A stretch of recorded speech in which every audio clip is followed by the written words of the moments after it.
Well, hello. We're here with another instance of Can Fox Have It as a Pet? In which Foxley, notorious art goblin and web developer, Hello, it's me. and I, Talon Lee, player of Magic the Gathering for 22 years, and I'm still not good at it, take a set of magical cards and look at the art of them, more or less eschewing the mechanical importance of these things. Because, You're definitely better at it than me, because I don't care. yeah, but of late, there is a thing happening in Magic the Gathering where other universes, the universes beyond, are being employed to promote things and whatnot. And I just want to drive home. I have not been playing this game for 22 years because I think it's a generically good vehicle for things. I think Magic the Gathering's art and set design is some of the best in the world, and I would like to hold up, in this time of everyone talking about Final Fantasy and all that, I would like to point out that actually, Bloomburrow whipped. And to this, I bring an expert in horrible little creatures, a full-time horrible little creature, Fox. Yeah, I mean, this is not really a Can Fox Have It as a Pet, because No. obviously, as we laid down the rules in previous installments, We have slides for that. if it can get a degree. So, Did you in fact codify the rules? Oh, brilliant. what are we doing here? Well, We are looking at the art of Bloomburrow. we're looking at the art of Bloomburrow. And then, we are considering the world that tells us about, and just gushing about adorable things. This one is not going to have a pet versus housing situation, because in Bloomburrow, everyone can have a job. Everyone's on that far side of the Lucario line. Yeah, but I couldn't really do Smash or Pass, because also, these things are lovely and childish and twee, and I, nothing here, Fox. I'm not here to judge anyone who thinks anyone in Bloomburrow Fox. That is not my place, nor is it my particular interest. But I can tell you, it's not on Fox's side of the Renamon line. Yeah. And if you don't know what either of these lines are, you're fine. Don't worry about it. Yeah. The criteria for this time around is because if I didn't set myself a parameter, I was just going to put all the art from Bloomburrow in this presentation. And that sounds great. There are pieces I've actually skipped. But what I have done is I have gone to artofmtg.com, which is a gallery archival site that explicitly gathers high-res versions of the images from the artists' storefronts and websites. So this is artwork that effectively the artists have gone, yes, this is my stuff, look at it, rather than me going, Wizards of the Coast, first and foremost, as my source for all this. Okay. Which also meant I didn't have to do anything like using algorithms to blow up any art that doesn't look very good or get any artifacting on that stuff. Oh, sure. I hate that shit anyway. And to the listener, what's happening here is that Fox is sitting next to my desk where I do my computer stuff. I have my monitors facing me, they aren't facing her, and my monitor is projecting onto a television behind me so that she gets a nice high-res vision of it. So I wanted to make sure that the artwork wasn't artifacted or wonky in any way. So Fox got a really honest look at what the art is. Alright? There is, of course, tons of other art in Bloomburrow. I think I actually had to skip Mrs. Bumbleflower. I don't know for sure. You'll know it when we see that. How can you skip someone called Mrs. Bumbleflower? I think I couldn't get a high-res version of her picture, but I might be wrong. It might be someone else I missed. Disgraceful.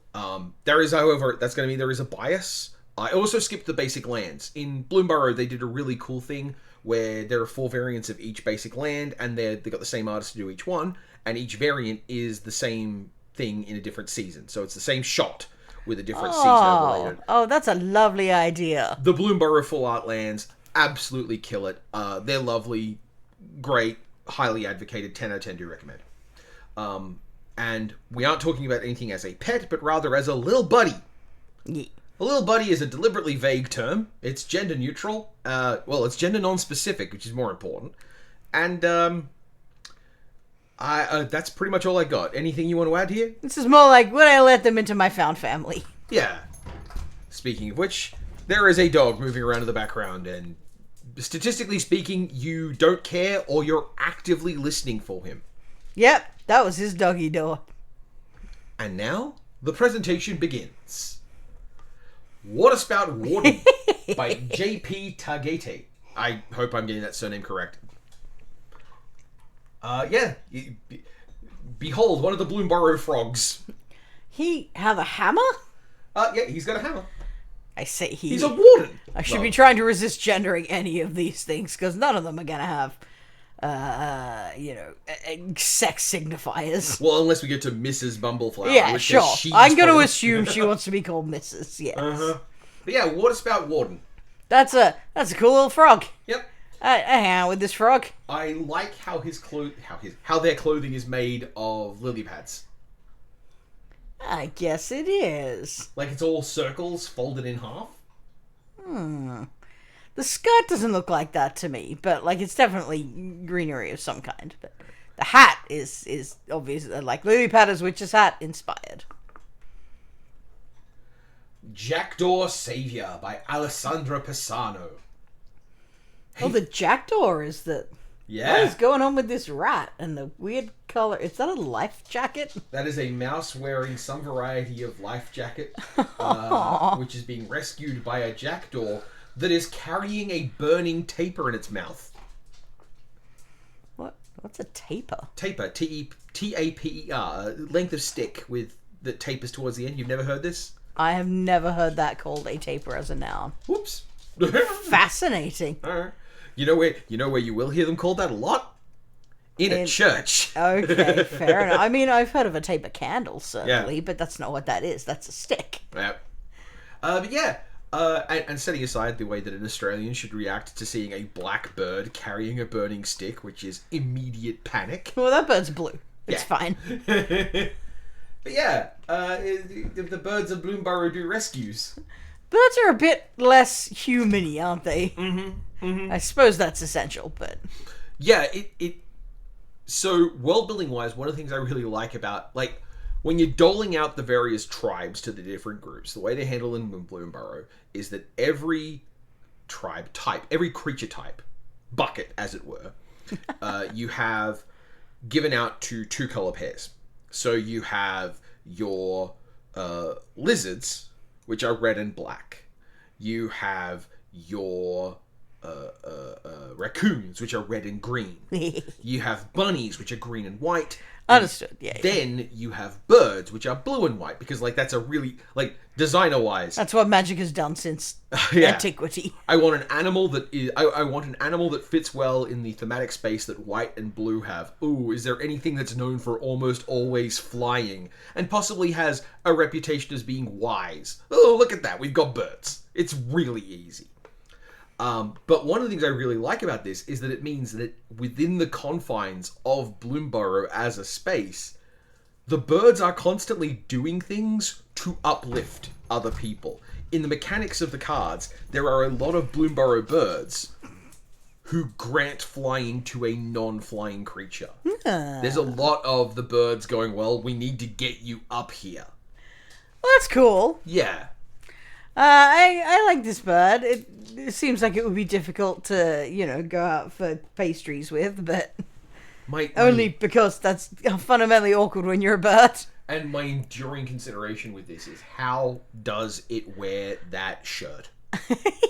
I think that what I have to do is they have to like hang the shirt when they're pulling it off themselves. Like they'll put themselves in a position so it gets into a hook, then drag their whole body backwards through it. And then that's how they put it back on again in the morning. But I don't know. Maybe they just have help to get it on. That's true. Well, that rat clearly has little grabbies. Yeah. Oh, we're going to talk about little grabbies. Moving on. Fountain Port by Leon Tucker. That's very pretty. There's no little guys. There are no little buddies, but I wanted to drive home. I don't know if you can see at your scale, but the foreground on the front left by the big lily pad, you can see a start. You can see a mast and some windsocks. Yep. That's a houseboat. Oh, cool. This fountain is enormous. Lots of people are playing with this card in Magic the Gathering, and I don't think they appreciate that this is like a Centennial Tower-sized fountain. Now... Raccoon This is Rally what I fucking came for. Look at that one in the background. by Borja Pintado. Raccoon I want Reds just always have raccoons instead of goblins. Goblins are boring. Well, Magic's goblins are boring, and these raccoons are obviously doing the same job as goblins, but they're much cuter. There's room for both, but I love the raccoons. I feel that, mechanically speaking, the poor raccoons got hooped because, like, in the Final Fantasy set, they finally clocked how to make the raccoon mechanic good, which is... No. The raccoon mechanic is a thing called expend, which is it tracks have you spent this much mana in a turn for casting spells. Oh, yeah. And most of the expend effects aren't very good, and you build for expend by, well, I want to spend my mana on spells. Ta-da! Like, that kind of builds itself, and it's not very interesting. And none of them are particularly strong. But, just aesthetically, look at this guy! Yeah. Okay. Love it. That raccoon is already in my book club. So, Portent of Calamity by Sam Guy. What is that, a newt? That's a frog. That's a frog? Surrounded by butterflies and nymphs from the ocean.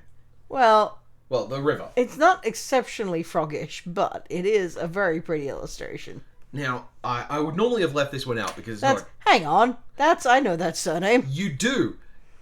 Here's the wild thing, for anyone who's curious about this piece of art history in Magic the Gathering. A lot of people, especially a bunch of watercolor-loving sapphic weirdos, fell in love with the artwork of one Rebecca Goy. Yeah. Rebecca Goy is the person Sam Goy did a mentorship under at a cathedral of the fine arts. A cathedral? A cathedral? No, there's a word for it. There's a fancy religious-y word for it. But I don't know. The point is, Sam Goy, she studied under Rebecca Goy. They're not related. Which is fascinating. Wild. With such a specific... Like, it's not like Smith. So not quite no relation, but no relation. No relation, but they are absolutely related, and this artwork is directly informed by Rebecca Goy. Yeah, the reason I went, hang on, I know that name, is because I was looking at it and going, oh, it reminds me of, hang on a minute. And it's beautiful, the pages of the book dissolving into abstract shapes that then form together to these representations of dragonflies, all while it's underwater, representing this frog. I think this is Helga. This is a specific character. Seeing the visions of the future of things going badly in Bloomburrow, as indicated by Ral Zarek turning up as an otter. Not untrue, but not helpfully true. I'm trying to work out how their legs are going, because they just look like they're backwards to me, but that might be the distance that I'm looking at this from. She's arching backwards? Backwards? Yeah. The whole thing is meant... The whole image has... Oh, like turning back over her own shoulder. Yeah. Sorry, you say arching backwards, and I'm like, nope, that doesn't help me at all. Yeah. I get it, yes. And when you have that, the whole image becomes a spiral. Like it's all curling in. Oh, so it is. It's so good. Yes, I see it now. My viewing angle, unfortunately, because of the TV situation, is not perfect. Yeah. Really, ideally, you'd be right in front of it, but that would need to get the lav mics working, and I haven't got that working yet, and... No. Hey, if anyone knows of a good situation for, like, feeding microphones through LAN without having to feed them through the actual internet, call me! Yeah, because, like, routing through the internet to record things strikes me as unhinged. Well, and you're also going to shit your audio out of it, comparatively speaking. Almost certainly. Yeah. But, like, I want to see if I can get a thing done at all before I work on getting it done well. And in this case, surely 2 microphones recording to a computer in the same room as it, that seems like something someone solved in, like, 1988. It do. But no. Anyway. Betza, The Bounding Spring by Martin Whitforth. Well, hang on, that's not a little guy. That is not a little buddy. That's some kind of antelope bear. That is an elk. That's an elk? That is a calamity beast. That is an elk made of sunflowers. Are the calamity beasts like, Mononoke-esque depictions of seasons? And seasons, events, terrible things. The Bloomburrow critters are these little buddies that wander around in there, and we'll talk about the scale of them later, but they periodically have to deal with the incursion of calamity beasts, which are gigantic to them, like big even to us scaled versions of animals, which include things like an elk, a moose, a boar, a giant fish. Though, now that you say it, I'm just imagining these sunflowers as real size, so it's still, like, adorable. It's a little mini elk. It's true. I think it's... I think they're supposed to be giant sunflowers. Yeah. I have to assume. They have a presence against the background that makes them look like tree-sized, so... Yeah. I assume that's what it's meant to be. When Beza was spoiled, by the way, lots of people were really unhappy because all Beza does is stuff when you're behind. So if an opponent has more cards, you get a card. If an opponent has more creatures, you get 2 little fish. If your opponent has more life, you gain some life. Alright? You know, ordinary stuff. And people saw it like, it's not very good, it's just a big French vanilla. Like, yeah, Beza is one of the most important cards in Standard, and Beza has seen play in Legacy. Okay. Because, you know, turns out, those are all good things. Those are actually all good things. Anyway, 10 out of 10 pet would give it back its head. That's a Mononoke reference. Kidnap. I typoed oh my name. God! I typoed the name. It's Kidnap, not Kidnap. Aww. I love it. By Irina Nordsol. And we're getting some beautiful art by Irina Nordsol in this one. This is the first time I've seen a set where her artwork is to really sit front center. But how good is this? In this moment, I have never wanted anything so powerfully as to be a fat raccoon sleeping happily on a cloud. I know, isn't it great? I'm totally undermining the tone of this, what the card is meant to be doing. But, look how cozy. Very cozy. And it's hard to see on the artwork at the distance you are, but I, of course, am much closer to it. The raccoon is smiling in its sleep. So it's clearly having a good dream. It is! See? That's what I'm saying. I know a cozy little guy when I see it. That shape in the background is one of the rats. Yeah. Of the blue-black clan. Holy shit, that squirrel's hardcore. That's another squirrel skull. Bonebind Orator by Tuan Dong Chu. And... Damn. The green-black clan of Bloomburrow is squirrels. So, of all the things you know that I like in Magic the Gathering... I would not have had squirrels down for green-black, but I'm fascinated by this. Uh-huh. They care about food. They care about surviving.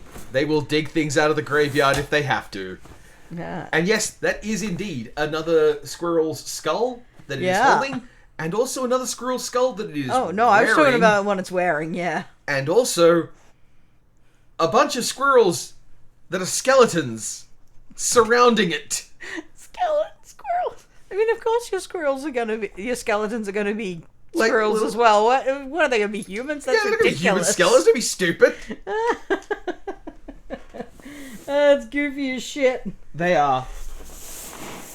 Well, now that Ellie has caused great calumny and in consternation the area of his bed, there's going to be a lot of noise while we fix that. You go on to the next thing, please. All right, but if we might not get that same beautiful blop reaction we got there. That was so good for Kidnap. All right. Jolly Gerbils by Manuel Castanon. You know, gerbils are one of the only creatures where I cannot keep a meaningful idea of what they look like in my head. You're going to be mad about this card anyway. Am I? Yeah, because Jolly Gerbil's creature type is hamster. I don't know, maybe gerbils are hamsters. Because hamsters are about the only other thing where I can't keep an idea of what they look like in my head. Well, when have we seen a hamster? They're just, the problem is they're ubiquitous in cartoons that look nothing like what they look like in real life. Yeah. And in real life, they just kind of look a bit like mice. Yeah. The artwork showing these creatures in scale with a fish and some raspberries, though, is one of the kind of things that Bloomburrow has a lot of that I really love. this use of the variable scales of the various things you're interacting with. Ellie wants to sit in my lap, but my lap doesn't exist when I'm on this chair. Also, he's a whippet. Yeah, they don't fit into laps. He is all elbows. A poor tragic dog. Who must suffer with merely having a little special bed made just for him that he can summarily wreck again. He's pulling it apart again. Boy, you're making this video fascinating, aren't you, Ellie? Alright, anyway, I have nothing in particular to say about these gerbils. They're quite cute. They look very happy. I'm down with these gerbils. I'm pleased that they wish to share their bounty with everyone. They look like a friend. Now, this is tall artwork that's used for a series of classes, which are vertical art cards, much in the same way as sagas. In the case of this one, it represents the squirrels of Bloomburrow's interest in digging in the dirt and getting things out of the ground, making food by any means necessary.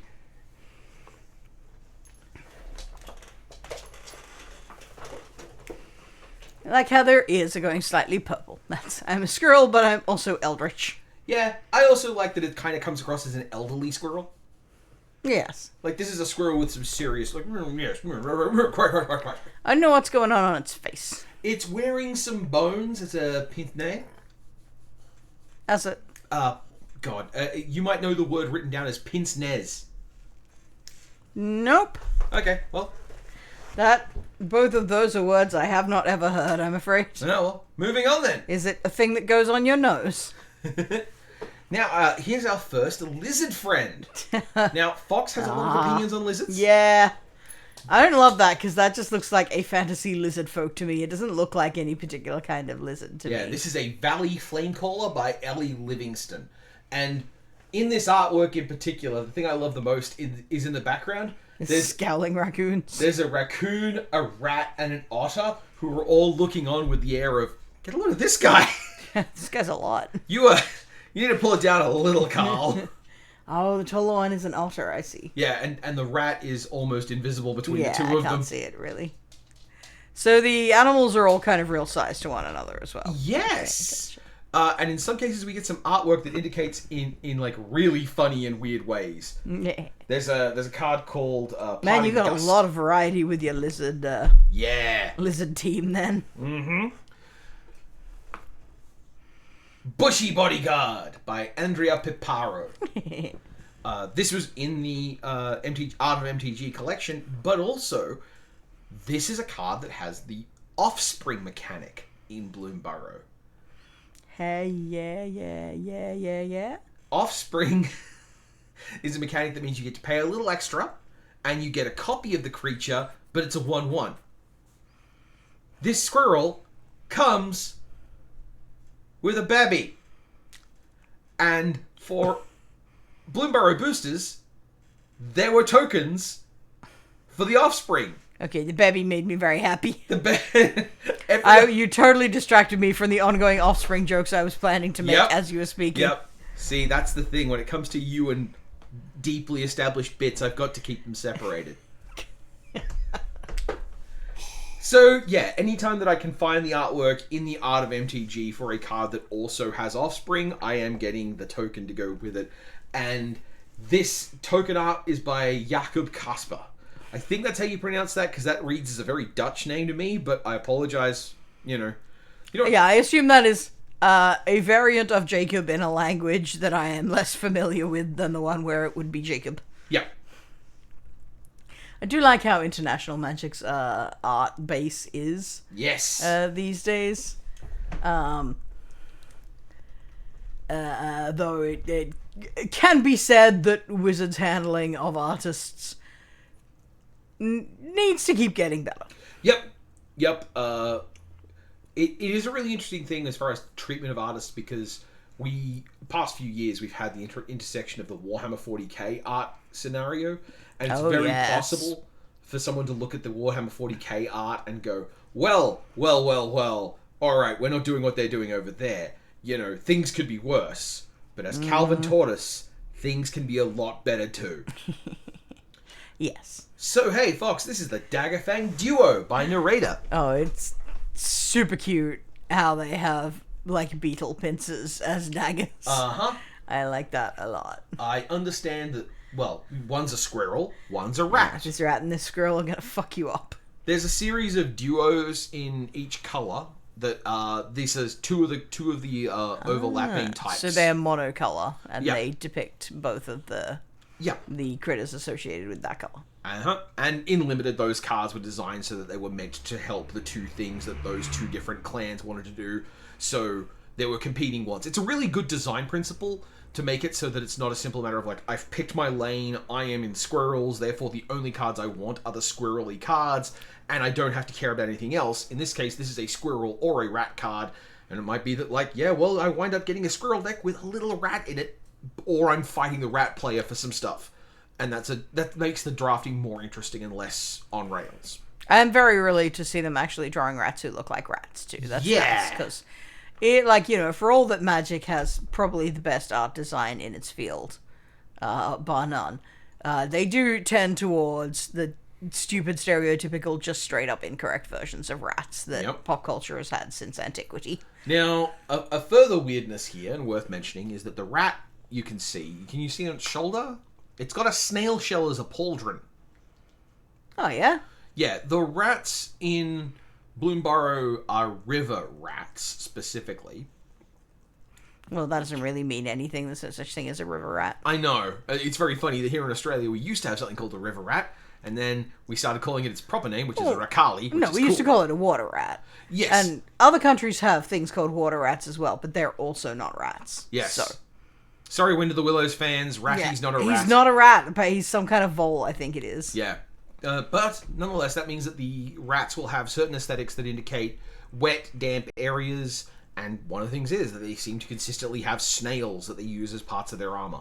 So, just I like that. Except for the fact that, you know, if you ever, like, played with snails as a kid, you know that their shells are fuck useless as armor. Yeah. Even at rat scale, that's not doing anything. We're going to imagine they're magic You're going to need to snails. find a much harder beetle or something. For what it's Beetles can have some good hard shells. For what it's worth, we know that there is at least one magical snail in the set, so maybe they're big special snails. Sure.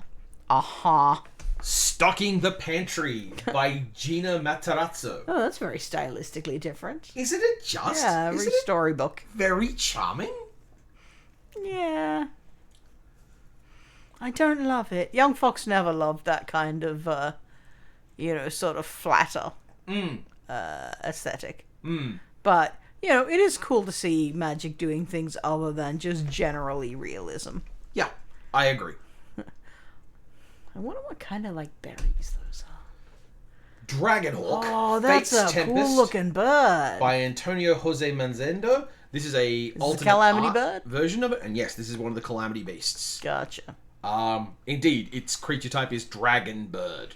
It's pretty sick. Yeah. Oh, it's got like 6 wings. It's got 6 wings. The wings have claws on them. It's a biblically accurate hawk.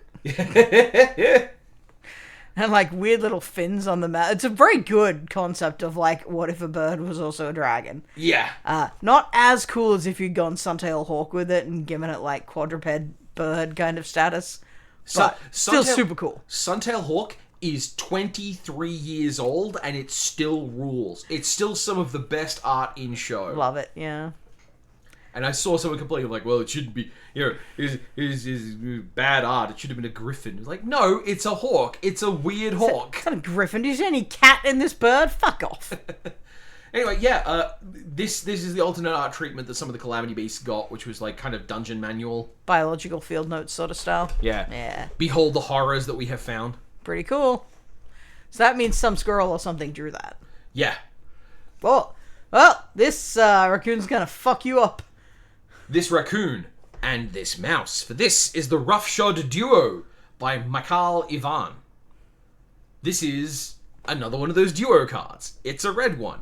It is a squirrel. Sorry, it is a rat. It is a mouse and a raccoon. I think that would be fun to party with. Yeah. Look at the face on that raccoon. That is a feral little bastard. I love the overgrown gnarled root arm guard.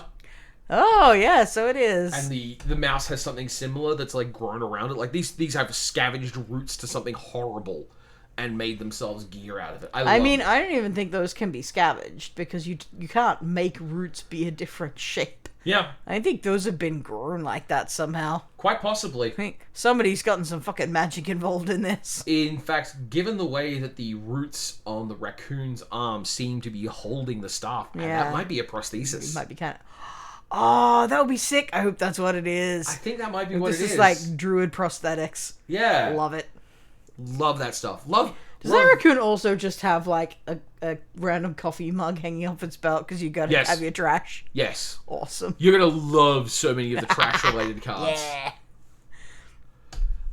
Maha, Its Feathers Night by Alessandra Pisano. No, I'm just guessing this might be another Calamity Beast. Yeah. I'm not sure what Maha represents. I think Maha is meant to be like dying in the dark. Maha. Sorry, the fact that it is also a metaphor just totally, already makes the joke I was just about to make about, what is it? Jamok and... Jamok and Tomato. Yeah. Tanagra, yeah. This is a big old flying creature that also makes every creature's toughness 1. It makes you feel small. Cool. Wonderful stuff. It's a good evocative way to represent like a primal feel. You'll see Maha represented on at least one other card. Cool. Season of the Burrow by Edgar Sanchez Hidalgo.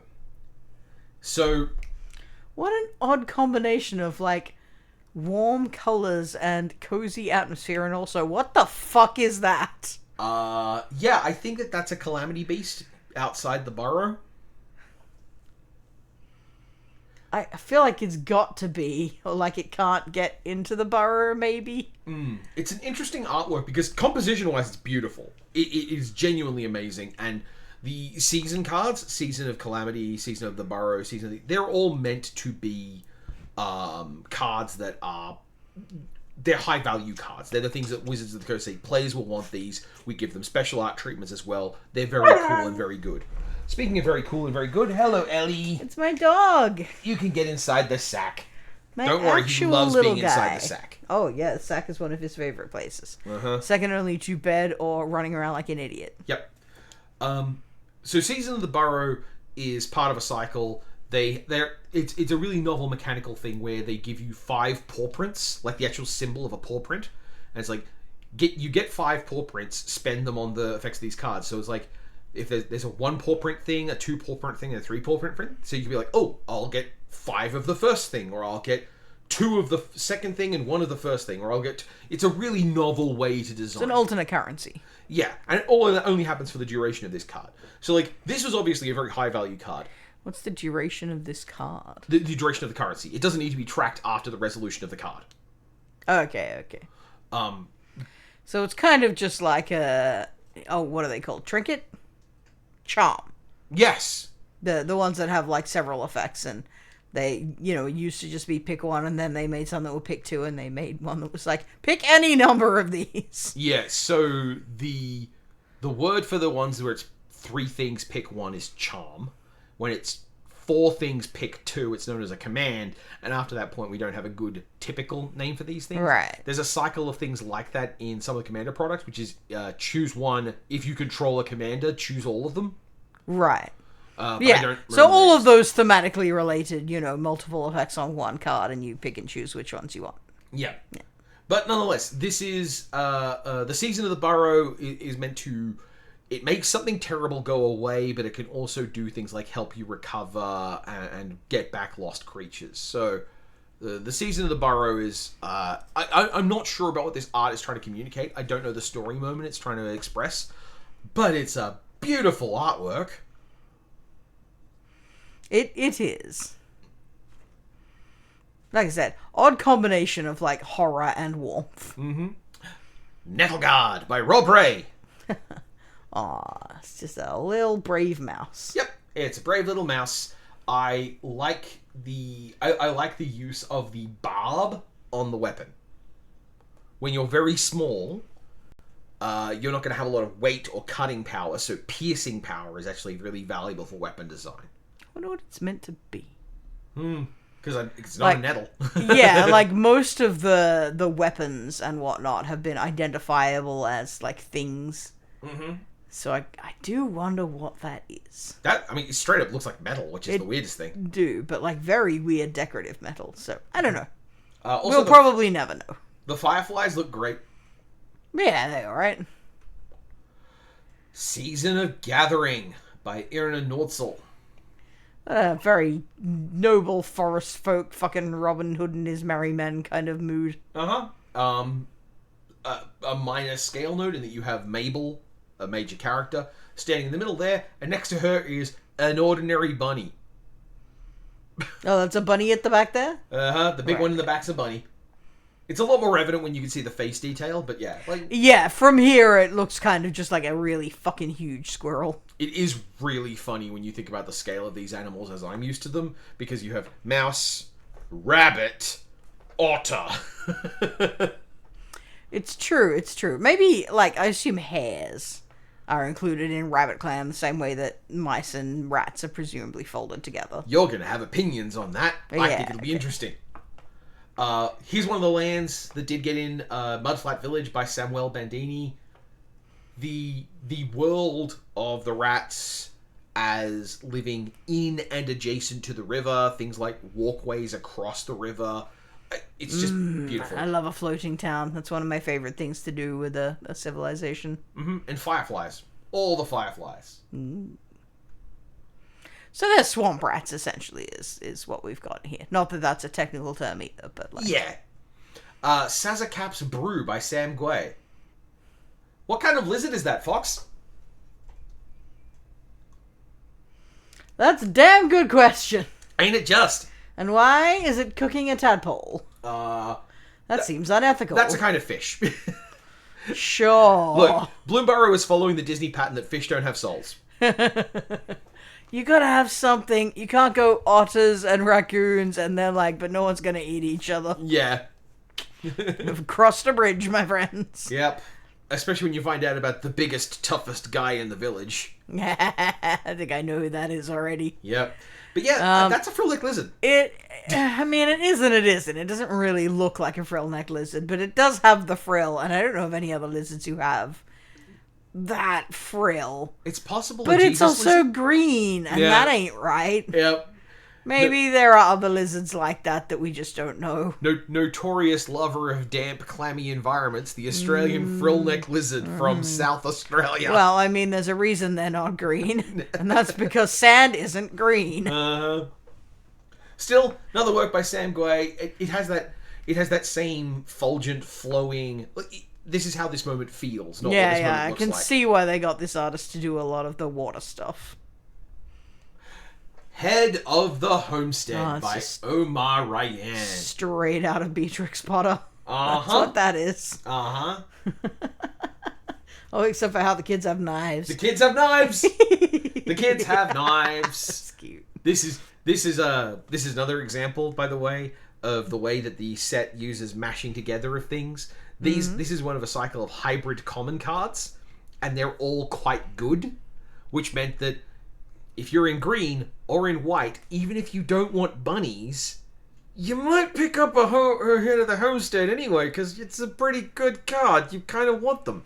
In this case, it's a 5 mana, and it gets you a 3/2 and 2 1/1s, which, that's a lot of bodies. You need some bodies sometimes. Do rabbits have a token-making theme in general? Yes. I didn't think about that before, but that's what you would do, isn't it? Rabbits go wide. Yeah, okay. And here's one of the reasons why, with Valley Quest Corner. Oh, they're a whole little D&D party. They are. Look at them go. So this is a rabbit lord. But the thing is, this is a... Look at this weird little fucker. Uh-huh. He's... Okay, so you remember the thing we were talking about before that didn't look like it was made from anything, that looked like it was metal, but it was a weird, flower metal. Well, he's got a metal carrot. Yep, he's got a knife turnip. So... I guess. That's probably... Whatever shit that is probably what that other little mouse stuff was as well. So, this is a great card. I love it a lot. One of the things it's doing is... This is how you would see this card designed in the past. And there's a 2-mana creature. It's a rabbit, and it gives all your rabbits +1/+1. But the thing is, this gives all of your rabbits, your birds, your mice, and your bats. And your bats +1, which is to say all of the clans that intersect with white. So even if you're in like bats and this comes along, you might be like, well, actually, I would like that because that will make my bats better. It's this wonderful insight into, like, for a constructed deck, it doesn't matter. You're not going to put a single bat in a constructed deck, but in a limited environment, by making this card better, they've made it subtly worse because now more people are fighting over it, and it doesn't just land in your lap because you were the bunnies person. But counterpoint. Look at that fucking mouse, Bart. That mouse is going Look how hard. Yeah, that's fucking Meatloaf Mouse. Look at him go. That mouse knows all of Kenny Loggins' songs. That mouse is singing like there is no tomorrow. That mouse rules. Paw Patch Recruit by Johan Grenier. I think they have fucking pinecone flail. They must have like metal shaping or something. I think they just have metal. I think they have plants that grow metal. I think that's just it. Yeah. I should have actually double checked that. Or maybe they just have fully fledged blacksmithing and they make it look like vegetables because that's what they want it to look like. I bothered to go back and reread the Zoraline story because, like, what if Fox asks about Zoraline? I didn't think that they could go, oh yeah, do they have metal pine cones? So, Paw Patch Recruit is a really cool card. It's got a cool effect that triggers whenever your opponent does something. And like many of those cards, it's got an offspring. In this one, the offspring do not look particularly younger than the parent. If it helps, the parent is a 2/1. And the offspring is a 1/1. So, like, it's bring your little brother to work day, I think. It is kind of like pudgy by comparison, which implies some kind of youngerness, but it's not as obviously a little baby version like the squirrel was. I don't mean to talk smack about Mr. Grenier's work here. This is one of the weakest pairings. We'll move on. Wick, the World Mind by Audrey Benjaminson. This is a special art treatment of this card. This is a Snailomancer. This is a rat that uses snail magic. He's wearing moth. Look at that. Like, that's what that robe is, right? Moth wings. Yeah, those are moth wings. Sure. Those are massive moth wings turned into a coat. Cool. Uh-huh. That's really cool. And the backpack is a snail shell, and all these little snails are coming together around. It's making me think of Ursula Vernon stuff. Yeah. Oh, yeah. Ursula Vernon. Imagine if we'd gotten Ursula Vernon working on Bloomburrow. We'd have had wombats as a clan. Clan wombat. Well, they wouldn't fit into this because they're just green. Yeah. They're just green. They're just green. I could see a very good case for white in the vein of every single indestructible effect in the world should be applying to me, and I definitely have a better toughness than power. Green can also do all of those things, though. Yeah. Moth coat. Yeah, cool rat. Obviously unhinged. Gonna cast some hinky slime magic, but yeah. This is a guy you do not trust in Watership Down. But he's not a bad guy, just a fucking weirdo. Woohoo! Salvation Swan by Serena Malian. What an odd thing. It's holding a dandelion that glows. Okay, this is exactly what it looks like then. I do like the very, like, fucking fairy tale aesthetic of this. This is very pretty. And much like Ellie, really long neck. So this one is wearing a hat, I guess. No, that's its neck. It's folded down. Oh. It's got a very dark neck for a swan. Yeah. Because it's not a black swan. I know what those look like. Oh, wait, no. It's got gems on it. I think you might... Well, it might be a neck piece. It's wearing, like, a hood, yeah. It's got a collar on. Yeah. There, that's why I was thinking it was a hat. But it would make more sense if that was its neck. It's a snood! I suppose I wish its head had been on a slightly different angle so it wouldn't be that ambiguous. But, otherwise. Yeah. Lovely, lovely piece. And it's curious how it's turned itself into a silhouette that is very unswan-like. Because swans have such a distinctive fucking silhouette. And that background is so nice. It is, I love it. It's one of those reminders of what you can do with fluid dynamics. I'm not saying it's actually fluid. I don't know if it's an actual watercolor or anything. But making art with lines is how a lot of us start. And this is one of those things of, like, look at the effects you can get when you're making art with liquids. Yeah. Starlit Soothsayer by Caitlin McCulley. I'm seeking the actual animal in this art. Oh, I see. This is a squirrel going off preaching the end times. This is a bat. That's a bat? Yep. Where is your face, my dude? Uh-huh. So, this is one of the things about the bats in Bloomburrow. They're American bats. Yeah. That's a shame. It's a little bit of a shame, and I say that because I think our bats here in Australia are very cute. It's not even really American bats. It's just not our bats. Because, like, there's not a lot of places you can get flying foxes. It's true. It's true. It's basically us in Indonesia.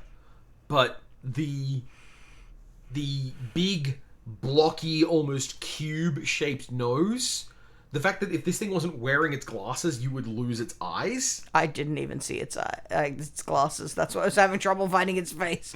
But I see it now. It's got like a very bulbous sort of elephant seal-shaped nose. Yeah. Yeah. Which is very true to the kind of bat it is. America has a wide Bats variety. have some fucked up faces. Yeah. Turns out if you don't need to worry about how people look in the dark. But yes, so this is the aesthetic of the bats. And I think this is our first bat. Well, our first there was one in bat. Yeah, there's one in the background of the other one. But I mean, there's an absolute fuckload of bat species, and they have a vast variety of fucked up faces. And then you got fruit bats who just look like a little dog. Yeah, they look like someone put wings on a fox. I mean, they are called flying foxes. Yeah, bats are the black-white clan, and their thing is caring about life gain. Oh, black and white. Okay, yeah. Yeah. So. Here we have a Tidecaller Mentor by Arena Nordsel. Oh, this that's is why the posing. Massive rat. Just an enormous rat. Yeah, now that I think about it, it's a big boy. It is a chunk of a rat. Yeah, holy shit. What are they feeding him? Consider, look, that's an otter next to it. They are clearly baby otter and baby bunny. Sure. But even a half-size otter that is a big rat. And this is a rat. This is a rat teaching waterbending. If you can't tell from the background material. I was wondering what the pose was about at first. I'm like, what am I supposed to be seeing here? But then once you read the name, I'm like, oh no, this is clearly we're learning waterbending. This is very straightforward. And the shoulder pieces are urchins. So they are. That's very cool. Yeah. There's so much to love in the little details. 3 Tree Rootweaver by Chris Seaman. It's a mole! It's a mole. Look how happy that mole is. It is the only mole in the set. Which was a very deliberate choice, because this is just a straight up mana critter. And they wanted to make it so that it wasn't a matter of like, I, the bunny player, get extra out of mana critters. Like, no, mana critters are great. Just getting a good mana critter is a thing. So the mana critter stood apart, and if you wanted it, it wasn't going to synergize with any of your other typal stuff. And that means that we get this beautiful artwork of this happy mole. It's very cute. With these tiny, tiny eyes. It's just a dot. I mean, that's how moles do. Uh-huh. What are eyes for? And these swirling life energy coming off the tip of the staff, which has also got a real big worm on it. Oh, so it does. That's a snack for later. My only beef about this card, and it's a very petty beef, is it would have been nice if it had some effect so that in the late game it actually was very scary and like hit very hard. Because look at those claws! They're digging claws, though. They're peaceful claws. It's true. These are the claws of a pacifist. Can I buy weed from this mall? Oh, hell yes. It's the best. Oh my god. Sun Shower Druid by Tuan Duong Chu. That's such a good frog. Look how serious. It's just the face of a frog, but the fact that they haven't added like a particularly human expression to it or anything just makes it look like this is a frog doing the most important thing in the world. Mechanically speaking, Ribbit! Art and game rules typically are treated in a whole bunch of ways where they normally it's the art enhancing the game mechanics. If you see a thing with wings flying, it'll give you a reminder, oh, this thing flies. A thing about this card that I think is amazing is the game mechanics improve the artwork. Because Fox, this creature is a 0/1. Yeah. I was going to say, I just realized also it's a sun shower druid. It's the most inconsequential, like, it's the prettiest, nicest, most peaceful and lovely form of rain. You can see the little blue light in the hands and the little drops hitting on the branches. So pretty, I love this. It is a very, very serious face, very, very concentrated. And it's the smallest little dude. I love him. And in the foreground, you can see a squirrel going, "Oh, what the fuck?" Oh, yeah. Oh, that one's trying to catch the water. Yeah. Love it. Eluge, the shoreless sea. So horrible. We're talking about giant fish. So this is the fear of the vast and fathomless ocean. Yes. And in Fox's case, the fear of blue messing with my lands. No, not touch! I'm not scared of the ocean at all. But you are scared of having your lands Keep your paws off my shit. Yeah, just, diegetically in universe, some squirrel, or realistically speaking, some otter drew this. Oh! I like this in particular because it is not anything. Yes. Like, it's kind of like a mosasaur, but it's not really. Yeah. So it's kind of like an eel, but it's not really. So it's kind of like a dragon, but it's definitely not a dragon. Like, it's just a weird fucking thing. Yeah.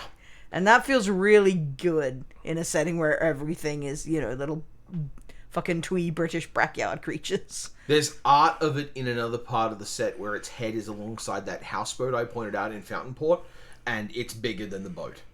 So, like, this thing, hope so. This thing, from the context of the people in question, like, this is a Leviathan. I should expect this to be bigger than Fountainport. Yeah. And now, more lizards. That's an identifiable lizard. That's a skink. This is a reptilian recruiter by Joshua Kairos. Oh, what a good guy. Look at him. He has a fire ant on him for some reason. Well, it's the fire ant is how he recruits. Would that convince you to join this lizard? I think it might be that he recruited the fire ant. Also, his head's on fire. Uh-huh. And in the background, there's all these mice who are like, we going, boss? When do we go? It's like, when the fire ant says. He's clearly doing his job well, whatever that is. Uh-huh. Well, it's your classic steal a creature for a turn kind of thing. So I think the fire ant is why your creature you steal has haste. Sure, this is a good thing. Anyway, good art though. Whisker Quill Scribe by Matt Stewart. A studious little mouse, very cute. Yes, and one of the things I've been paying attention to is when Fox notices the difference between mice and rats. Because I don't doubt your ability to do it. I think that if they give you a rat that looks like a mouse or a mouse that looks like a rat, that's them messing up because you're that attuned to the types of animals we're talking about. That's true, though I'm definitely going vibes based. Uh-huh. I'm not carefully studying them. That one just looks more like a mouse to me. I love the firefly lamp. So are some of these mice and some of these rats? No, you've been nailing it every time. No, sorry. Some of the creatures are rats and some of them are mice. So they are distinguishing between them, and I have in fact gotten them all right. Yes. Oh, they've done a good job. The rats are blue-black swampy creatures with the snails and the urchins and whatnot, and the mice are red-white field creatures, and their ability is called Valiant. And they care about being targeted. So they're like, we're the fighters. We will fight to defend our people. And they did that so well that some of them got banned in Standard. Good job. Yeah. Good mouse. Good mouse. That'll do, mouse. That'll do. But yeah, the Firefly lamp is just a thing I find delightful. I suppose knowing that they're color-coded as well is probably feeding a lot into my ability to tell which is which. Because when I think about how Magic would depict a rat versus how it would depict a mouse, even before knowing that they are explicitly grouped that way in Bloomburrow, that's how it would be. So, color tones and stuff are kind of a giveaway. Scrap Shooter Sick. By Maria Tekov. Look at that cool guy! This is the hunky raccoon. Yeah, I think you're right. I think this is the raccoon that the other raccoons want to fuck. Also, Fox, if you don't do anything special with this card, if you just play this card and ignore its other abilities, it is a 4/4 for 3. Uh-huh. That's it. With reach. Like, just in case you were ever wondering, am I right all the time about Magic the Gathering's green creatures? You kind of were. Yeah. Yeah, well, I mean, time has borne me out. Anyway, this fucking glorious hunk raccoon is gonna shoot you in the face with some silverware. Yep. And I, that's for what you one, need the junk for. think they're right to do so. What's going on with that sword, though? Like, they must be, like, growing steel somehow, because that, like, if that's junk, if it's not meant to look like that, you can't make that by accident unless you're, like, you know, fucking, what's Kaladesh called? Avishkar. Avishkar. Unless you're doing, like, Avishkar kind of, Filigree, liquid metal shaping kind of thing. So a thing to look at here, it's a fine detail, it's probably easily missed, is that there is a fork that is part of that sword. So I think that they're growing them on trees and, like, snapping off the bits that work as tools. Maybe they're growing... Yeah, that would make a lot of sense. Anyway. Mind Spiral. Ooh. By Philip Berberon. Now, see, that one does look more like a mouse. Right. That's worth noting. But, I mean, it's gotta be a rat because it's got a snail, right? Yep. Indeed. Technically speaking, this card is a sorcery, but, like, it's obviously a rat card. And, it could go either way. Speaking of some rats, Mind Drill Assailant by Tuan Dong Chu. That doesn't look like a rat or a mouse. At least if I'm reading it correctly, that it has big front buck teeth overhang. It has big front buck teeth. Yeah, that's not how... Nah. Yep. Nope, that's just wrong. I love the chunk of crab as a weapon. Yeah, it's otherwise very cool, but they fell for the idea of mice have buck teeth, which is well, rats and mice have buck teeth, which is one of those old fucking illustration canards that really gets on my tits. Mm-hmm. Some of the forest art. Cool. By Donato Giancolo. Nocturnal Hunger by Sam Gui. Wait. There's a mouse in there. Little mouse. Keep looking. I can see it. It's got like a flower on its head as a nightcap, right? Yep, it's wrapped up in flowers and sleeping. Quite frankly, I don't get it. I fear for it though. Yeah, the tone of this artwork is very ominous. Yeah, it's weird because I don't remember what this card does. Yeah, I don't know if that's like if it's sleeping inside a pitcher plant or something. We're supposed to be very concerned.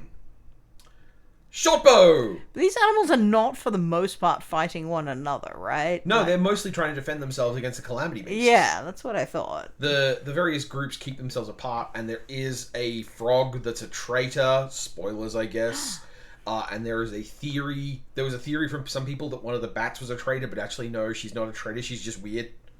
Cool. But yes, Shortbow by Zara Alfonso.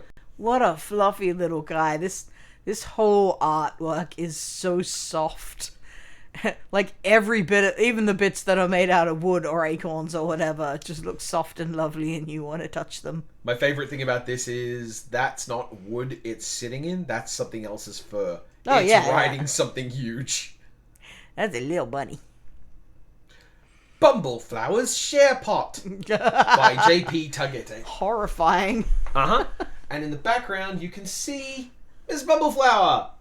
No, I can't. Oh, well. Hold on, I gotta get up and look at this. Yeah, the Bumbleflower is being inspected. Well, apparently this is my only chance. It might be your only chance, I'm pretty sure it's not. But now I'm just not sure. Oh, it's like right up the back there. Fox is away from the microphone. That's why I was raising my voice to compensate. But yeah. Great big share pot, lots of vegetables, fun piece of art. See, it's like I got up and moved around the house. It's immersive. I like her design. I don't know if it's just sleeves, but she looks like she has huge flappy arms. And I want that to be a deliberate design choice. Anyway, she's a very, very bunny-looking bunny. Very good bunny. This is a food that can kill someone. Anyway. I see! Thought Stalker Warlock by Daniel Jungring.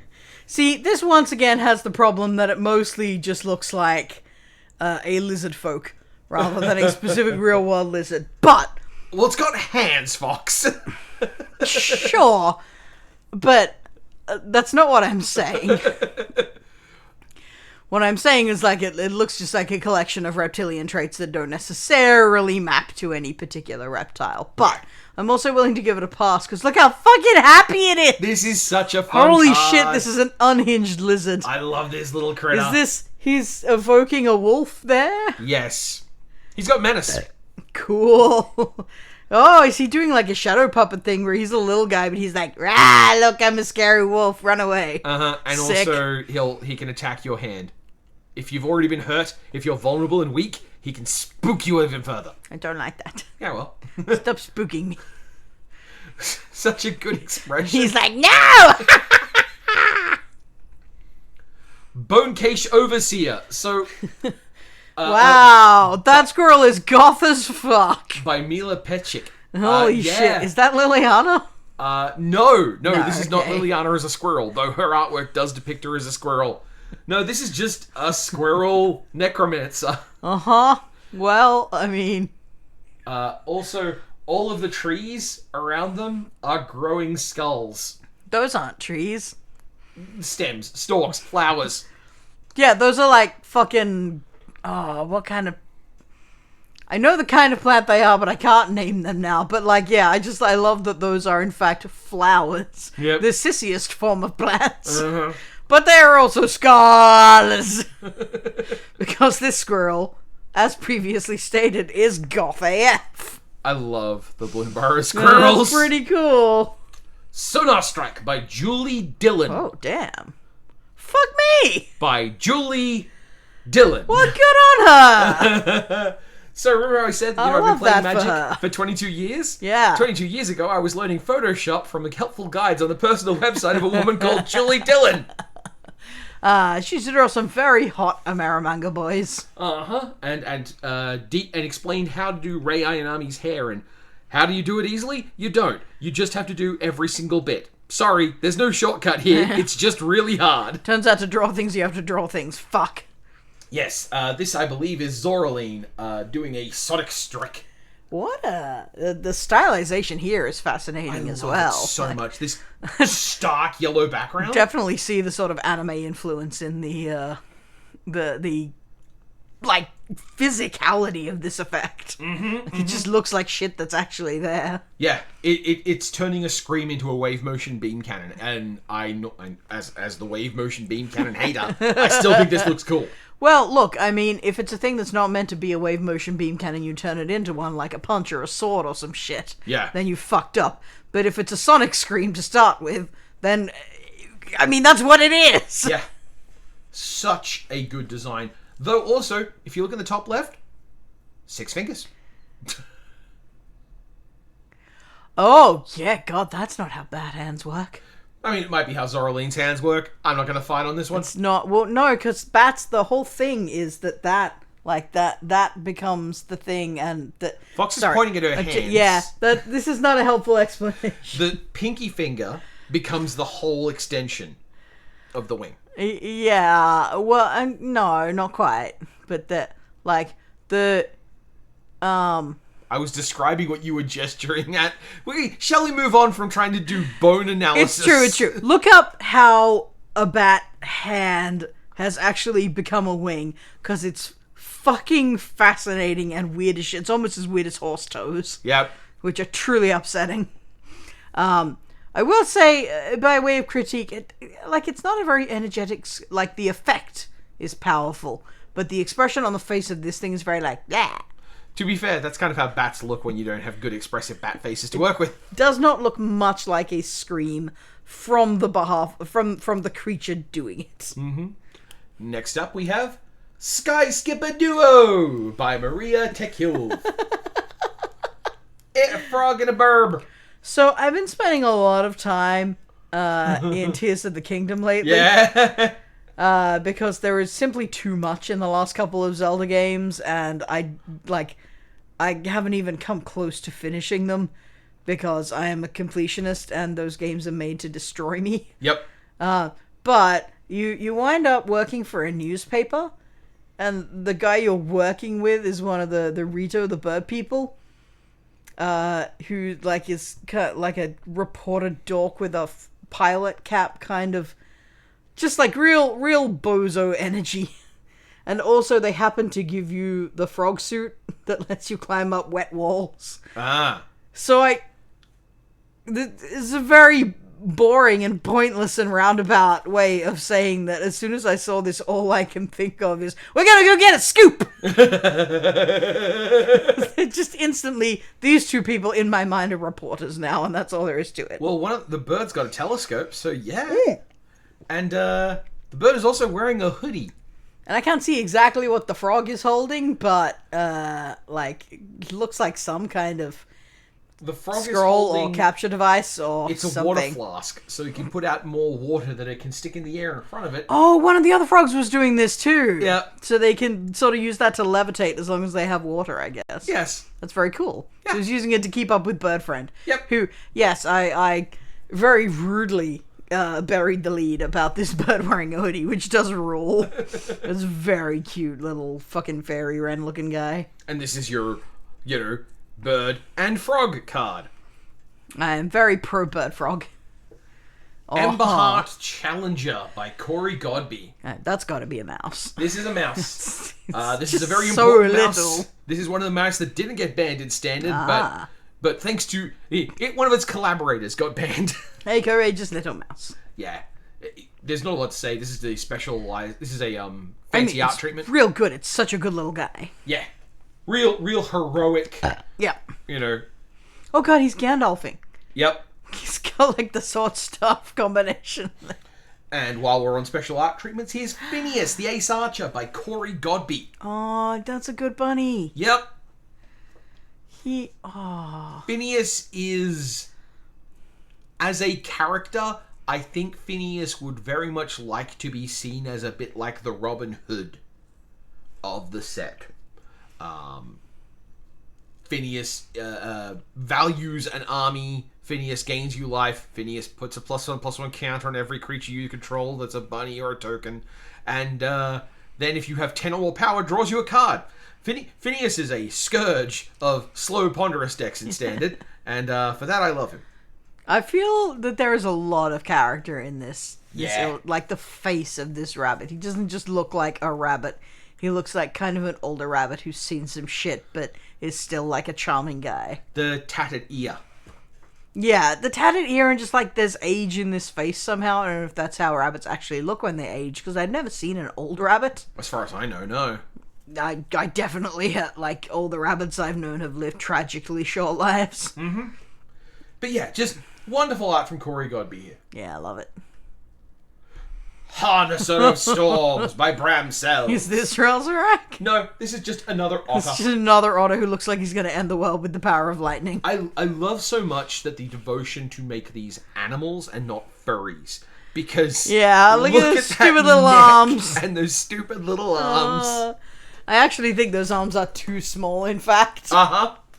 But it's also because he's, like, the robe is making his lower body look bigger than it is, because he has massive pockets. And he's holding a jar in one hand, with the hand flexed entirely back, so you can't see any of the hand, just the jar, which makes it look like he's actually got a tiny stubby fist made of jar.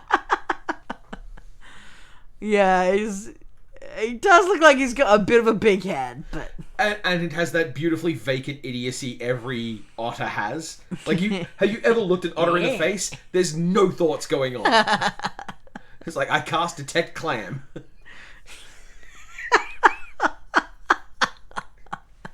Yep, well... Night Fisher! Good thing fish don't have souls! By Jacob Eirik. That's a really impressive fluid there. I love this art. Masterful depiction of that water. I love this card. This is... I am patriotic about some extremely dumb things, and I like Australian wildlife a lot. That means that I love my kookaburras, and kookaburra's cousin is the kingfisher. And this is essentially, hey, what if there was a really big kingfisher that could win fights? And the answer to that is, there is. It's called a kookaburra. But I appreciate that you want it to be glossy and blue. Well, yeah, I mean, all of this stuff is Northern Hemispherist at the very least. Absolutely. I am pleased to see one of these birds wearing a flight helmet. I was waiting for it to happen. Yeah, and I think it's also goggles, so it can go under the water. Yeah, exactly. Well, such a good combo. I mean, you don't need that if you're a kingfisher. No, you don't. As demonstrated by the fact that your wings work as expected, which is a specific property of kingfishers. God, so. it's such a good artwork. Every part of this is in motion. Good, yeah. It's so good. I've played a night fisher in limited Bloomburrow once, and it's like a dragon. It just kills people.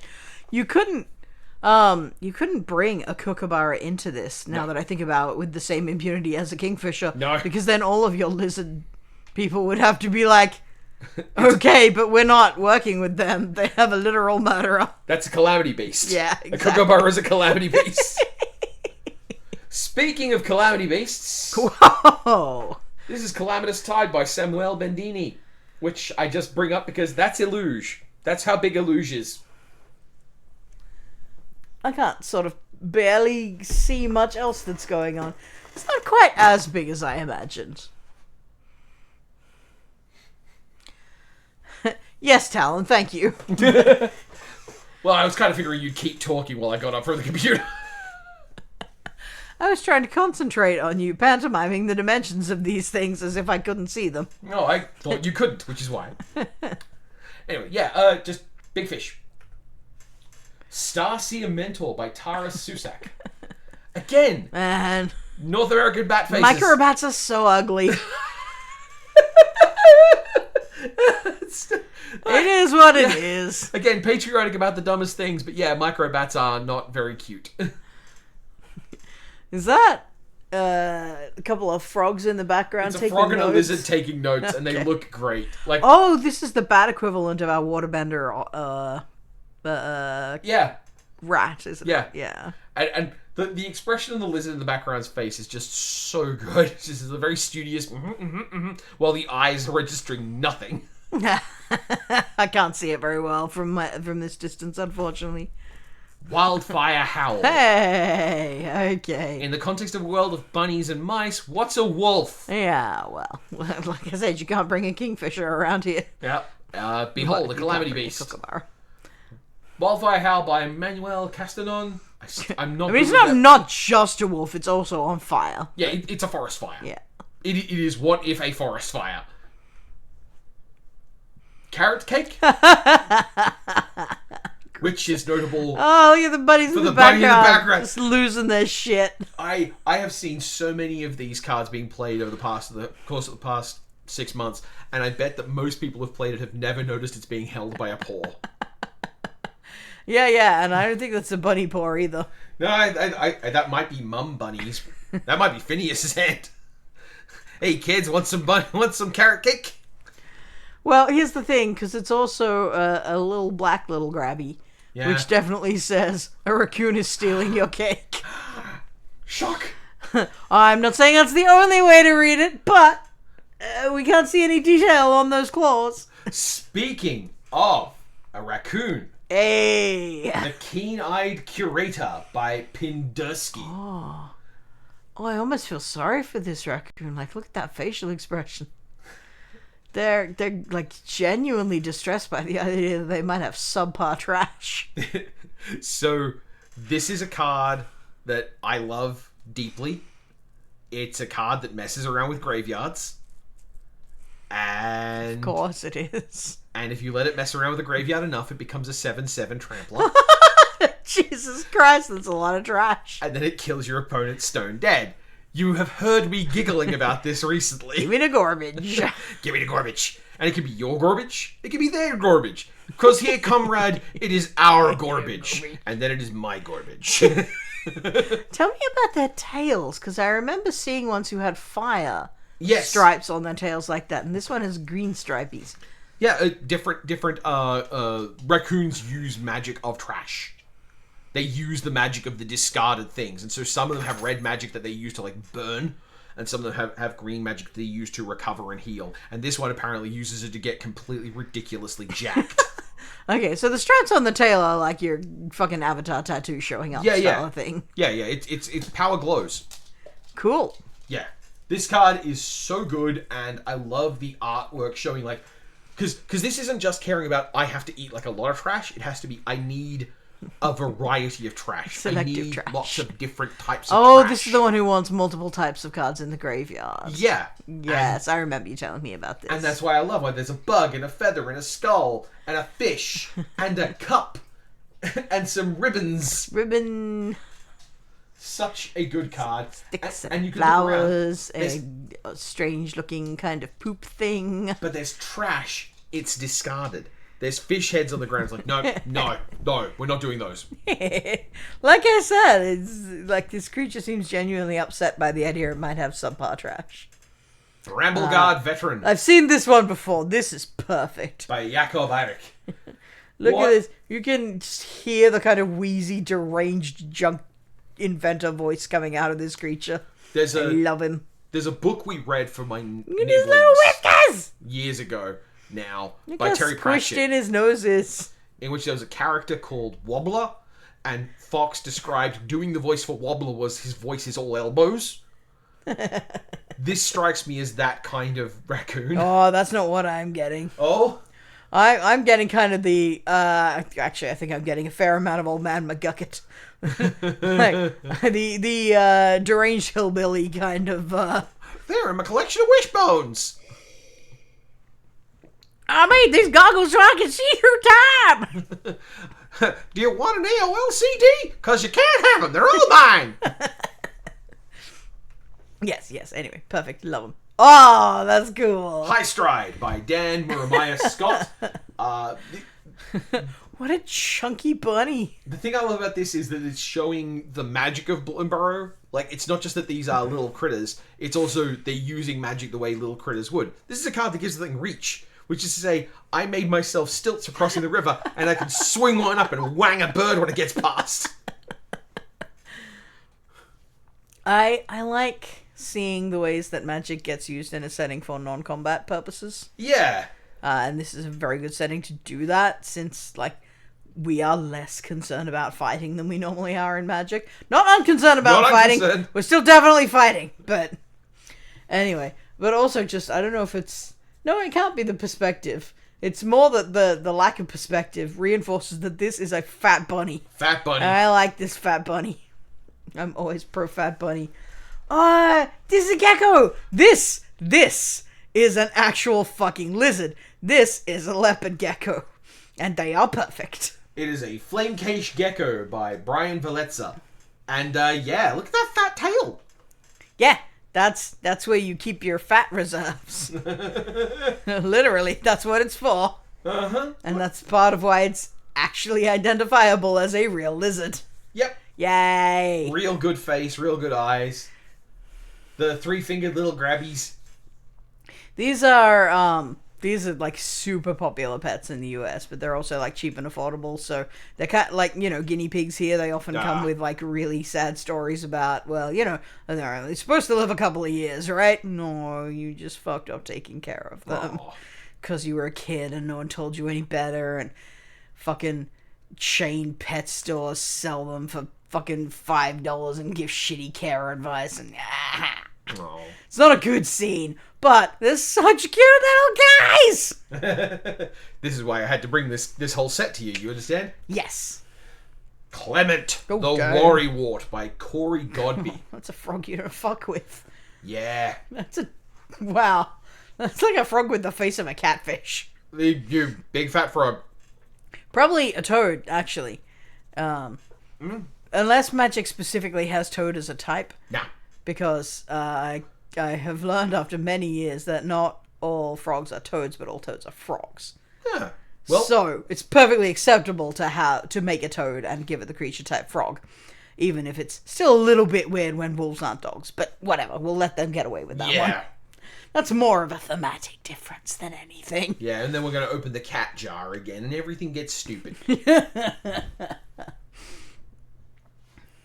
Here is that Valley Quest caller again, but here's the alternate art by Corey Godby. I was going to say, same guy, right? I feel like I've seen this before. Well, I mean, it's extremely cute. I love the bat a lot, but The bard is not going for the mouse is not going ham. This is more like we're going to go on a quest. Whereas the other mouse was like, Debbie! Highway to... We've now been copyright claimed.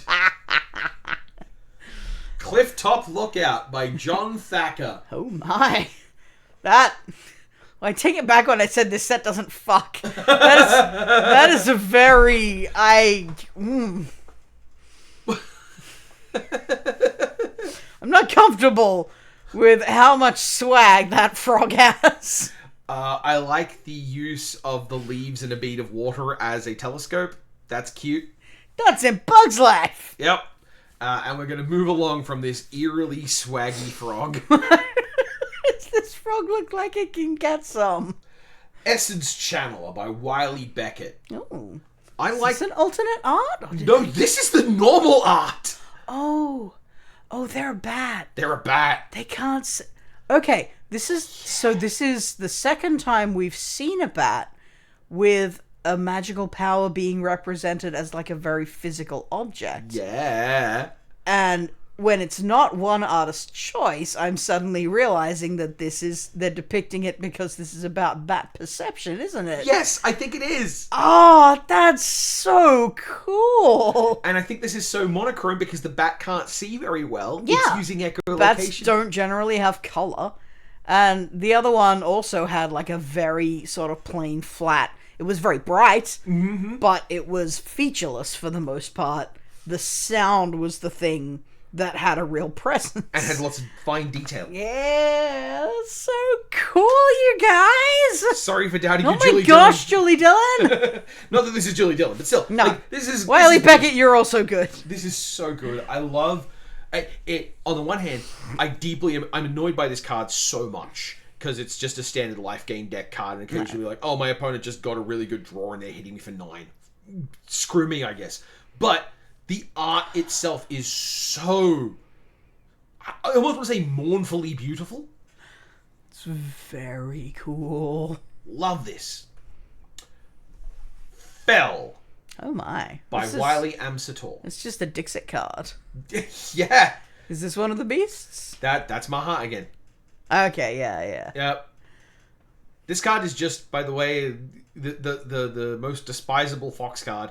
It's just 1 and a black. Destroy target creature. Oh, I hate it. It's a sorcery. Get out of here. It's slow, no. But it is Fuck off. It is just that you thing should dies. have to pay more than 1. My creature is so much better than 1. It costs 2. Oh, you said 2? 1 and a black. Oh, 1 and a black. Still don't like it. Yeah. My creature is worth more than 2. Yeah. Almost certainly it is. Mm. Yeah. But killer that's a art. very cool kind of like not like okay, you know, I'm gonna digress again. Here we go. Hopefully this one won't take too long. You know how one of the things that did survive from 4th edition into 5th edition D&D is the Raven Queen? Yeah. Because the concept is sick as fuck and much better than like, ooh, what if the god of death was an evil death god? And was much more like an inevitable force of nature that did not particularly give a fuck about stuff. Yeah. And this has that vibe of like a cosmic inevitability of death rather than a murder, which is just so much more interesting and so much more upsetting, really. It is a violent end depicted non-violently. And it is beautiful. Yeah, and the fact that it is beautiful it really makes that work. That is a well-conceived and fantastically executed artwork. Valley Floodcaller!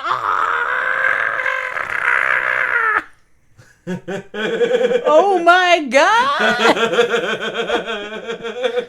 Look at him go! That is an otter and a rat and a frog surfing. I'm so happy about this. Hey, don't forget there's a bird in the background. Yeah, whatever, there's a bird here too. It's in a boat. And to be fair, the otter isn't surfing. The otter is obviously making the waves so his mates can surf. Which is arguably cooler.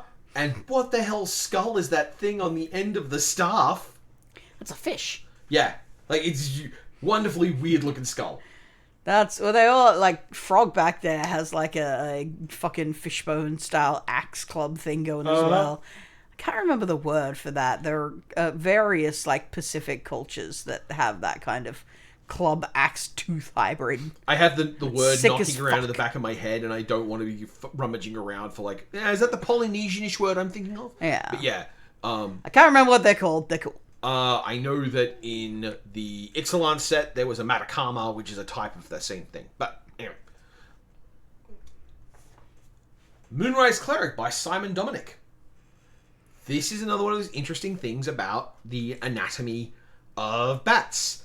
In that there's a lot of bat, but there's not much of a bat.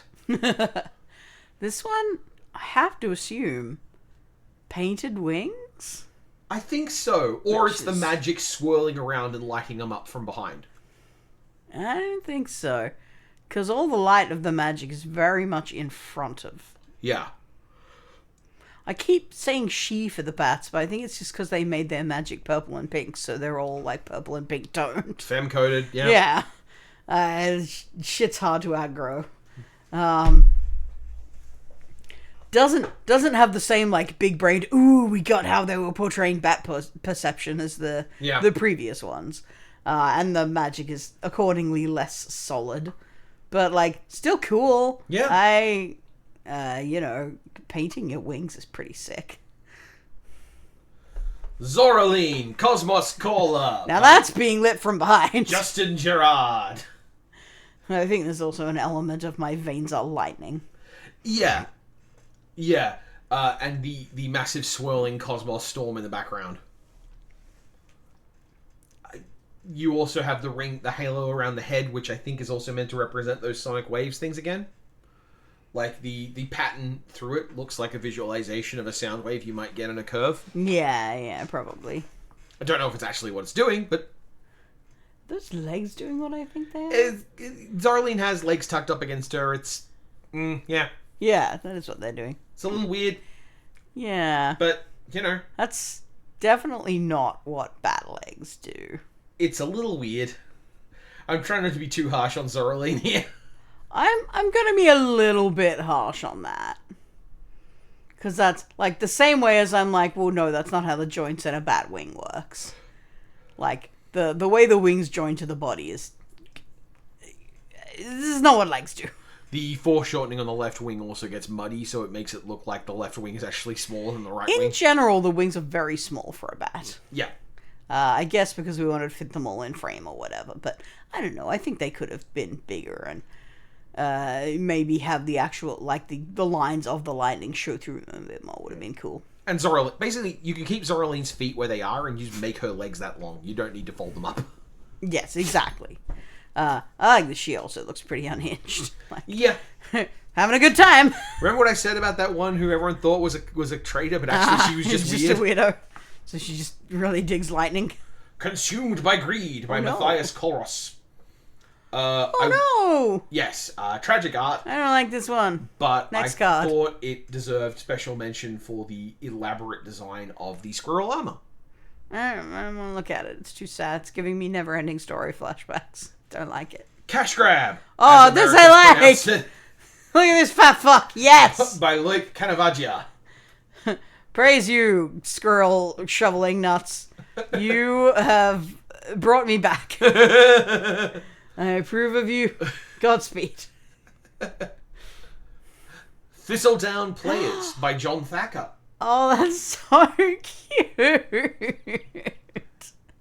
Aww. Everyone's having a good time with the Thistledown Players. They've got very big ears. Yeah. For mice, but I'll let them get away with it because it is wicked cute. War Squeak by Zoltan Boris. They also have animated wooden steeds? Yes. That's pretty neat. What else is a mouse going to ride? That's very true. I don't know, like a beetle? Some kind of beetle. What can a mouse push around that's still in the scale for a mouse? Some kind of beetle. Oh dear. That's gotta be our dog making some noise. Alright, well, this is another one of those calamity events, I guess. Or maybe it's just a weird lizard cult thing. didn't ask about this. Are the lizards kind of culty? Like, are we doing a route here? Or no. I should not, with an Australian accent, say, are we doing a route here? Even though you did know what I meant. No. The lizards are actually, in the heroic party, they bring along a lizard and a lizard's life partner. I'm trying to remember if the lizard is non-binary or not. I think lizards are they, them. Cool. But no, the lizard. Don't get me wrong. The lizards are a little into something creepy, which is to say they really like the fire magic. They're kind of really into the links of lava because that's warm. So this is sort of what I'm going for. A little bit. Am I watching them getting a bit culty here? Well, they're having a big bonfire and maybe being a little culty about the bonfire. Okay, just a little culty. Splash Lasher by Brian Vazela. Oh. Wow, okay, so we had the hunk badger, this is the hunk frog. I love how he's even doing an action pose. Meant to be a very, dreamy action hero frog, yeah. Yeah, but, well... Must be a cool guy. Well, we know he's got dad charm because he has offspring. And this is the offspring of this card. Oh, it's not a tadpole. Cowards.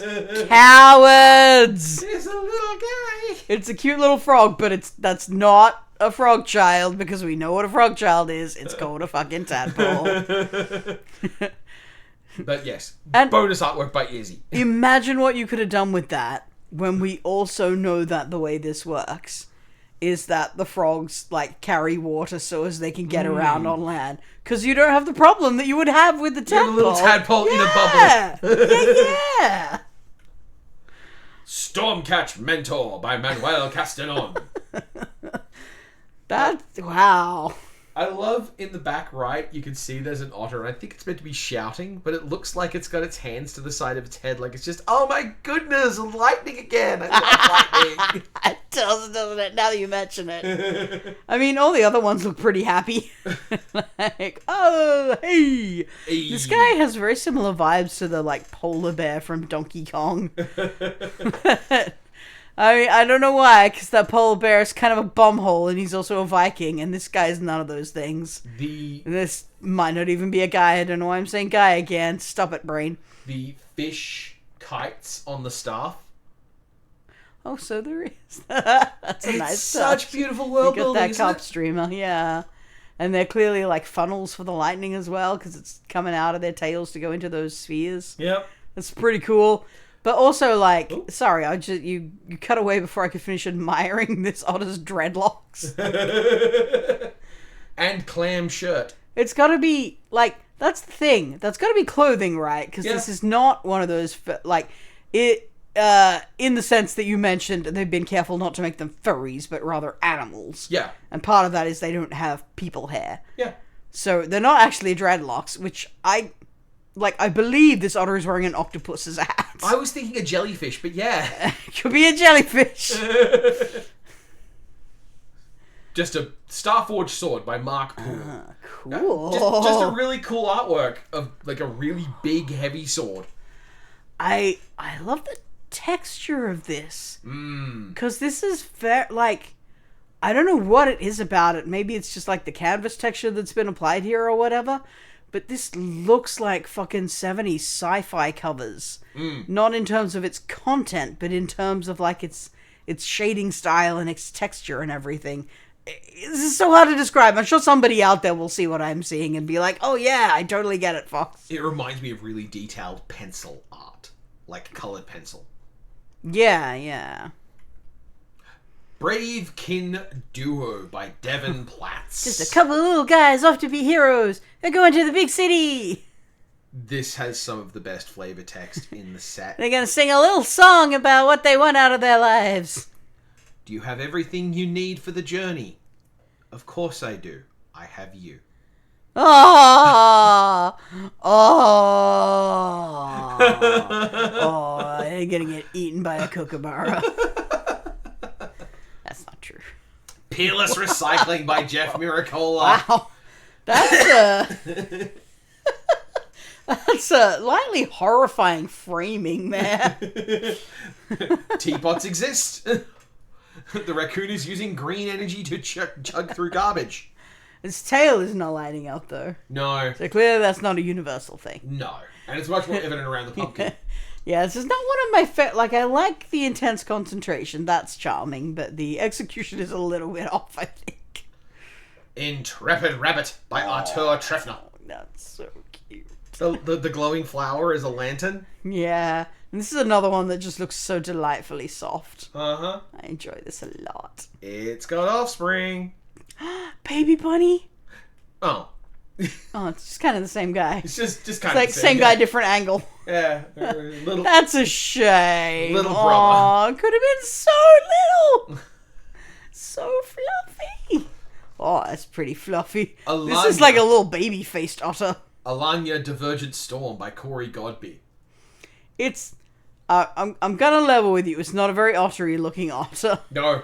You wouldn't immediately know that's what this was if you didn't have the context. But I'm buying the shit out of the novel that has this on the cover. Very cute. I don't know what this critter is up to, but I want to read the book. The soft little sweetheart face. Uh-huh.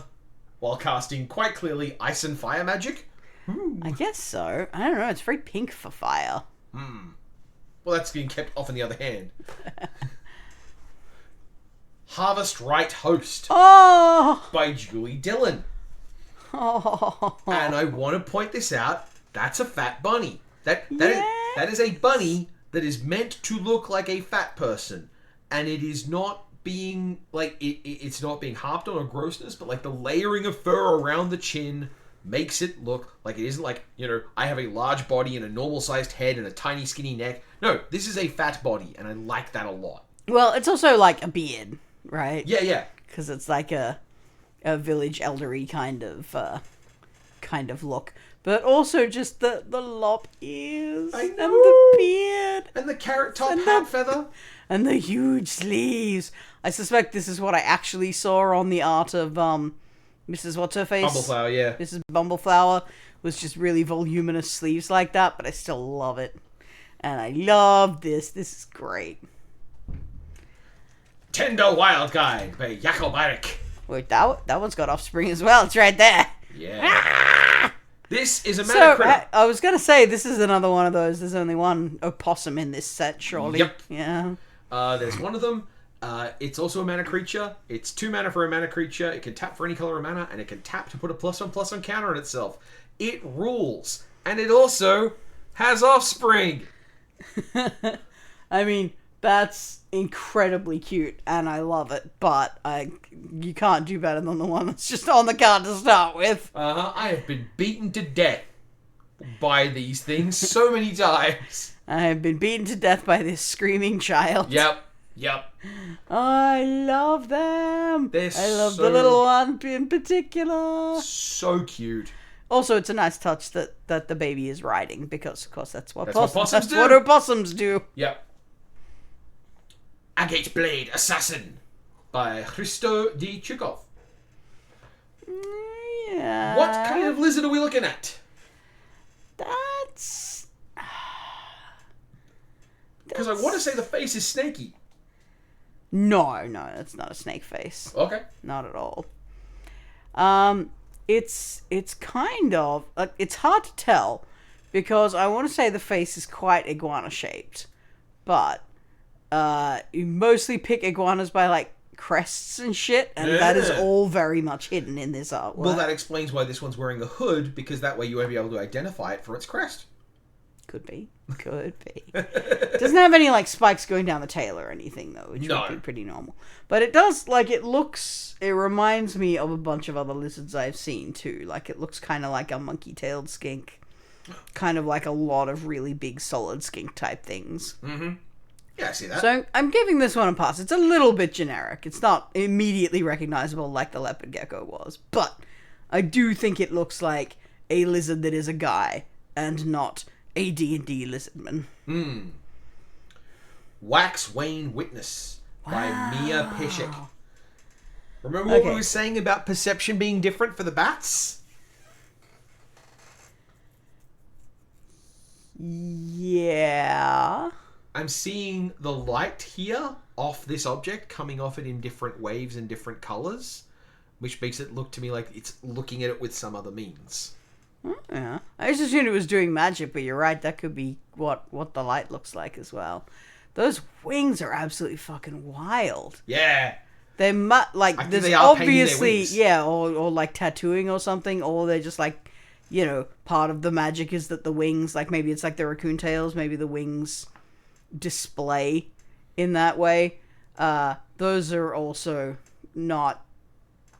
That's another pair of bat hands that don't work like bat hands, but you know. Bloomburrow. Yeah. I mean, you want them to be usable as actual hands, so I get why they've not converted them fully to wings. But then again, the birds just had wings, so I don't know. Persistent Marsh Stalker by Greg Staples. That's not. Fantasy art rat. Yeah, that's not a good rat. No, it's got top and bottom buck teeth, which I believe are common to a porcupine. Okay, no, top and bottom buck teeth is correct. Oh. The issue is that the fantasy depiction usually has the top ones sticking out like they're the only ones present. Like fucking Bugs Bunny style. And the bottom ones just get forgotten entirely. Well, all these rats have top and bottoms, that's something. They do, but they're just fundamentally not rat-shaped. They're kind of like they're sort of werewolf-shaped. And also, like, weirdly muscular. These are bizarre Hulk rats. To be fair, these are also the scary rats who are coming back from the dead, so, like, there's a bit messed up stuff here. Yeah. They definitely don't look undead. And I believe this is our last little guy. This is The Pond Prophet by Simon Dominic. A swagless frog. Yeah, not my favourite frog. Kind of looks like an asshole, but I don't know, he's just got a villain vibe. It might be because the eyes look so, like... Mechanically speaking, the thing that frogs did in this set was enter the battlefield abilities and bouncing. So, like, there were frogs that would pick up things you already had, or there were frogs who would flicker things you had, or there were frogs that would just do something nice when they entered. I really like the idea of frogs bouncing. This frog is a 1/1 for 2 that enters and draws a card. I have cast one Pond Prophet like this frog 7 times in the game. I won that one. Yeah, and look, I don't at all mind bouncing and drawing cards because of all the things that blue does to make my life fucking miserable. Those are 2 of the least objectionable ones. Even if drawing cards is just a route to the more objectionable ones. You're green. You get to draw cards too. Yeah, that's what I'm saying. I don't mind it necessarily. It's like with my cards, I'm going to do good, wholesome things, like play a little man who bites your face off. Ah, I see. And you're going to do degenerate, stinky things like counter my spells. And really, that's it, actually. And that's it. That's all of Bloomburrow. I mean, not all of Bloomburrow, but that's all of Bloomburrow that we're going to talk about, because the other ones didn't have readily available art sources. Yep, and quite frankly, it's almost 2 hours. This has been wonderful. Have you enjoyed me just going, over and over again? I think we contributed more than that. Yeah, we came to a realization about bat perception. Anyway, this was fun. I enjoyed this. Let us know if you wanted to talk about any other particular art, as long as it's not Final Fantasy, because we just don't give a fuck about that one. And if you got this far through the video, you should contribute to the list of stuff from Monster Hunter you want Fox to look at. Oh shit, there's a list? Uh-huh. I'll do that, I'm game. There'll be a post in the community tab that people can mention, and I'll Google stuff to find the pictures. Alright, cool. Bye. Bye.